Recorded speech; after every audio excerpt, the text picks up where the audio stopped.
مونږ ته د حقایقو له علم سره زیری ورکوونکی او ویرونکی لیږلی او د دوزخ د خاوندانو په هکله ته نه پوښتل کیږي. ولن ترضى عنك اليهود ولا النصارى حتى تتبع ملتهم قل إن هدى الله هو الهدى ولئن اتبعت أهواءهم بعد الذي جاءك من العلم ما لك من الله من ولي ولا نصير. یهودیان او عیسایان به هیڅکله له تا نه خوشحاله نشي تر څو چې ته د هغو په لاره لاړ نشي. دوی ته په کلکه ووایه چې سمه لاره یوازې همغه ده چې الله ښودلې ده او که ته له هغه علم نه وروسته چې درکړی شوی دی د هغو په خواهشونو پسې لاړ شي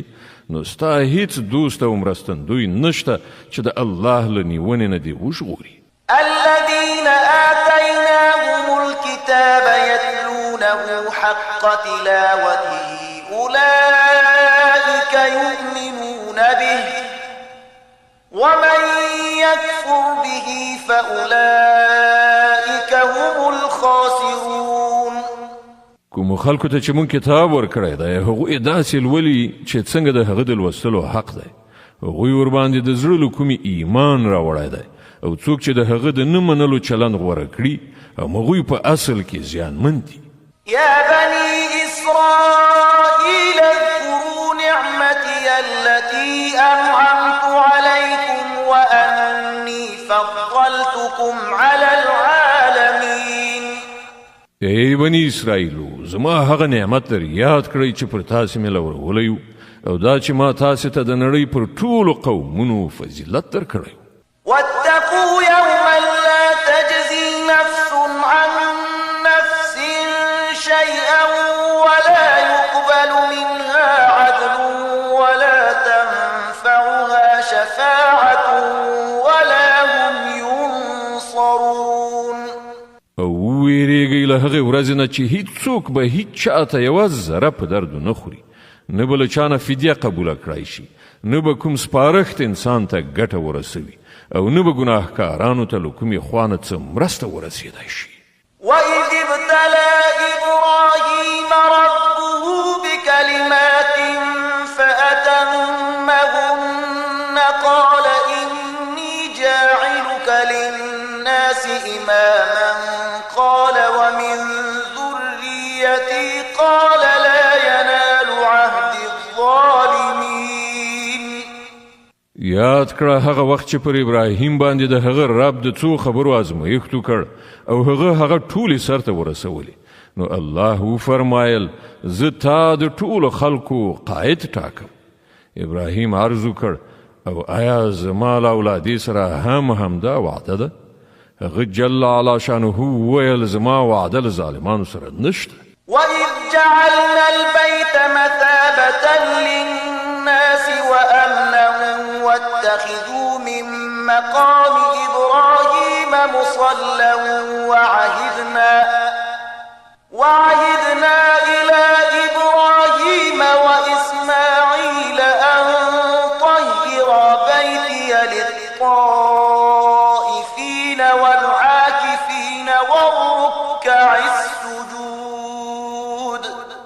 او دا چې مونږ دا کور یعنی کعبه د خلکو لپاره مرکز او د امن ځای جوړ کړی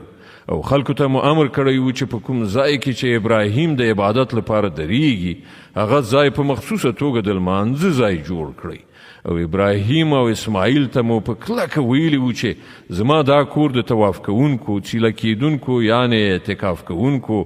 او رکوع او سجده کوونکو لپاره ستره کړی. وإذ قال إبراهيم رب اجعل هذا بلدا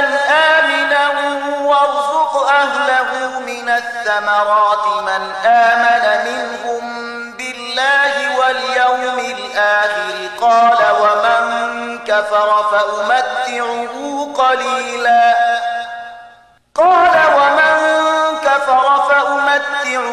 قليلا ثم أضطره إلى عذاب النار وبئس المصير. او دا چې ابراهیم دعا وکړه ای زما ربه دا ښار د امن ښار وګرځوه او د اوسیدونکو څخه چې څوک الله او آخرت مني هغو ته هر ډول میوې روزي کړه د هغه رب په جواب کې وفرمایل او چې څوک یې ونه مني د دنیا د څو ورځني ژوندانه وسایل خو زه هغو ته هم ورکوم خو عاقبت به هغوی د دوزخ په لوري راکاږم او هغه ډیر ناکاره استوګنځی دی وإذ يرفع إبراهيم القواعد من البيت وإسماعيل ربنا تقبل منا إنك أنت السميع العليم او در یاد کړه چې کله ابراهیم او اسماعیل د دې کور دیوالونه پورته کول نو دعا یې کوله ای زمونږ ربه له موږ نه دا خدمت قبول کړه ته د هر څه اوریدونکی او په ټولو شیانو پوهیدونکی ربنا واجعلنا مسلمين لك ومن ذريتنا أمة مسلمة لك وأرنا مناسكنا وتب علينا إنك أنت التواب الرحيم ای ربه مونږ دواړه تا ته غاړه ایښودونکي وګرځوه زمونږ له زوزات نه یو داسې قوم راوبرکوه چې تا ته غاړه ایښودونکي وي مونږ ته د خپل عبادت لارې لیکې را زده کړه او زمونږ توبه قبوله کړه ته لوی بخونکی او رحم کوونکی ربنا وابعث فيهم رسولا منهم يتلو عليهم آياتك ويعلمهم الكتاب والحكمة ويزكيهم إنك أنت العزيز الحكيم او ای ربه په دې خلکو کې د همدوی له قوم نه یو داسې پیغمبر را پاڅوه چې دوی ته ستا آیاتونه واوروي هغو ته کتاب او حکمت ور زده کړي او د هغو ژوند سوتره کړي ته د لوی قدرت او حکمت څښتن یې ومن يرغب عن ملة إبراهيم إلا من سفه نفسه ولقد اصطفيناه في الدنيا وإنه في الآخرة لمن الصالحين اوس څوک دی چې د ابراهیم د مسلک نه کرکه وکړي له هغه چا پرته چې په خپل ځان په حماقت او جهالت کې اخته کړی وي بل څوک دا حرکت کولی شي ابراهیم خو هغه څوک دی چې مونږ په نړۍ کې د خپل کار لپاره غوره کړی او په آخرت کې به هغه د صالحانو په ټولي کې وي إذ قال له ربه أسلم قال أسلمت لرب العالمين ووصى بها إبراهيم بنيه ويعقوب يا بني إن الله اصطفى لكم الدين فلا تموتن إلا وأنتم مسلمون